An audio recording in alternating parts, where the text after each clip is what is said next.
Channel 2 Sports Zone Friday starts now. Yes, greetings. Zach Klein along with Anthony Amy and DJ Shockley, and welcome into Sports Zone Friday. Hey, don't forget to share your thoughts with us during the show on Twitter using the hashtag SZone2 or on Facebook, WSB TV Sports Zone. All right, let's get after it. Our coverage begins tonight in the 3A ranks in Fulton County. Undefeated 6-0 Blessed Trinity hosting undefeated 6-0 Westminster. Second quarter, Connor Davis going to fake the handoff.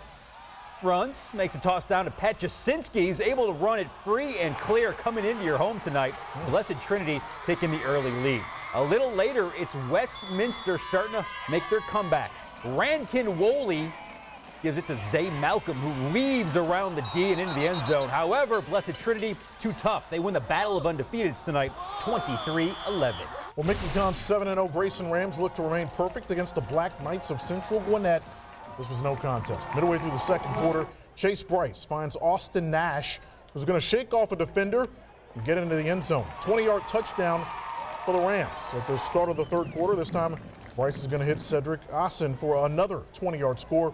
28-0. Grayson moves to 8-0. The Rams have outscored their last three opponents, Zach, by a combined 112-6. Wow. Now to 5A. And a region matchup between Mundy's Mill, which had won 5 in a row since starting 0-2, and Charles Drew, winners of 4 in a row. This was a tasty matchup, and I had to get me some protein if I was going to get through that banner. Did you go through the banner? No. 0 for 8 this year. I had to eat, man. They wasted no time hitting the field. Neither team had a problem putting points on the board either. First play of the second quarter, you can dust Marquise Terry for Prince. No one touched him. 28-yard touchdown. 14-7 Titans, who weren't done. Here comes number 2, Q Sloan, around the right side of your screen. 19-yard score. Rodriguez Gates' 34-yard touchdown to Cornell Washington gave the Tigers a 28-27 halftime lead, but Drew comes back to win its 5th in a row, 40-28.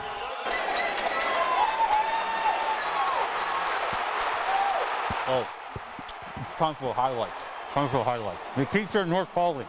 Did McKeecher roll out the red carpet, Anthony? You had to eat too. I was in the front row, in the was nice. suite, wings, cookies. Life's good. Opening quarter tied at 7. North Paulding's Kyle Banks, who's thrown for nearly 1,000 yards the last 2 weeks, airs it out to DJ Owens. That's a 60-yard touchdown. Wolfpack up 14-7. From then on, all McKeecher. They go on a 46-14 run. Bailey Hockman to TJ Roming. He had a great move. Check it out again. Another look. McKeecher going to win their 5th straight. Yeah, pretty move right there. 60-34 is your final. Time now to welcome in one of the members of the action who called it tonight on WSBTV.com. It's former Falcons and Bulldogs quarterback DJ Shockley. And Shock, after losing their first 2 games and their star running back Taj Griffin for the entire season with that ACL injury, how was McKeecher able to get back on track to win tonight, their 5th straight win, and possibly go for their 16th region championship? Zach, this McKeecher team is still loaded without Taj Griffin. Sophomore Bailey Hockman, they got TJ Roming, who is an explosive player. This offense can really score a lot of points. It's going to be hard to stop them, so I think they're very good and have a chance to repeat as region champs. All right, Shock, well, your Bulldogs are in Little Rock, Arkansas tonight, but Todd Gurley is not. So who will carry the load on offense against the Razorbacks? Nick Chubb certainly made a name for himself last week. Does someone new make a difference tomorrow? Anthony, I think the obvious would be somebody on defense because Arkansas runs the ball so well. But I'm going to go on the other side and say my guy Hudson Mason. His arm has to be big. He has to make some plays down the field. Hudson Mason's arm will be the key to the Dogs getting a win in Arkansas tomorrow. All right, DJ, thank you. We'll see you next week for a game of the week against Sandy Creek and Noonan. Well, we're just getting started here on Sports Zone Friday, folks. Up next, much more from DeKalb, Cobb, Henry, and Paulding counties, just to name a few. But first, it is time for our McDonald's Spirit Spotlight and the Marching Indians from McKeecher High. Stay with us. Sports Zone Friday, back right after a brief time. Sports Zone Friday is brought to you in part by McDonald's. There's something for everyone at McDonald's. Academy Sports and Outdoors. Right stuff, low price, every day. And by your local Toyota dealers. Let's go places. And welcome back, folks. Time now for our Toyota Drive of the Week. And with it, we head back to Clayton County for the Mundy's Mill Drew game. And on the opening drive for the Titans, everyone clearing the formation, leaving only the center and quarterback. That's Joseph Newman. Direct snap, 32 yards into Tigers territory. Very next play, Q Sloan. He takes it the final 38 yards. It was the first of 6 Titan touchdowns. They get the win And they also come through with our Toyota Drive of the Week. Anthony? On homecoming. Hey, since losing to defending 5A champ Creekside, Stevenson has picked itself up off the mat nicely. Destroyed its first two region opponents 34-7 and 54-7. The Jaguars paid Druid Hills a visit, their final road game of the regular season. Midway through the first quarter, it's Ivante Patterson putting the Jaguars on the board. Jags in white, 15-yard touchdown. You give a team that's allowed less than 11 points a game a lead, forget about it. Final seconds of the first half, DeJuan Ford's just going to throw it into the end zone. Dexter Neal goes up and gets it. The Jaguars roll to their third straight win, 56-20.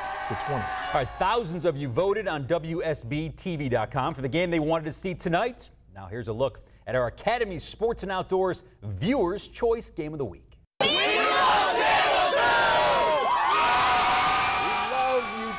Viewers spoke tonight. We sent it out to Hiram, where the Hornets hosted the Alatoona Buccaneers. First quarter, and Hiram quarterback Jacob Lester scrambling, gets it off 30 yards to Jonathan Grenard, who won't be stopped. He's in the end zone, putting the Hornets on the board, but Alatoona fights back, leading in the fourth when Connor Larson sends one downfield to my man, Zach Nichols. It's a 56-yard touchdown. Alatoona stayed in perfect. They are now 8-0 after the 35-21 win. It was homecoming at Walton. Milton's Eagles looked to spoil the party early first quarter. A scramble for the football, and the Raiders' Clark Prince is going to come up with it in the red zone. On the very next play, check out KK Brooks. He's going to hammer it in from 5 yards out for the touchdown to put Walton on top 7-0. Later, watch Walton's Garrett Eldred putting the old tip drill to good use. He's been coached well. Picks off the Austin McLeod pass. However, Milton will win this one with a long field goal with about a minute to play. 20-17. Milton 6-1. The Eagles only lost by 2 points. Now time to recognize players who represent on the field and in the community. This week we honor Rashad Roundtree as our Montlick & Associates Athlete of the Week. Roundtree is ranked by Rivals as the second best safety in the nation in the 2015 recruiting class. Roundtree is hoping to lead his team to a fourth straight state playoff berth before heading to college. Alabama, Georgia, Duke, and Ohio State are among his leaders. Roundtree says being a student athlete is not easy, but it's well worth it. It's hard. With school starts, you got the grades, so you have to count and study. Sometimes you don't go to bed at 1 o'clock in the morning because you have to read or you have to do an assignment. So, it's really extremely hard, but it all pays off on Friday night. Congrats to him. You get to vote for the Athlete of the Year at the end of the season. At that time, Montlick & Associates will donate $5,000 to the young man's winning school. Up next, much more from Week 8 of the high school football season. We're heading to the 4A ranks, where region supremacy was on the line. Nice looking couple right there. But first, time for the second installment of our McDonald's Spirit Spotlight. And this time, it's the Wolfpack of North Paulding taking center stage. Sports Zone Friday returns right after this. Sports Zone Friday is brought to you in part by Montlick & Associates Attorneys, protecting Georgia families for over 30 years, and by the Georgia Lottery. Today could be the day. Our Sports Zone Friday coverage continues tonight in McDonough, where Eagles Landing entertained the Wildcats of Locust Grove with first place in the 4A region standings on the line midway through the first. Locust Grove running back Caleb Huntley with a 10-yard touchdown run dives into the end zone for the Wildcats lead.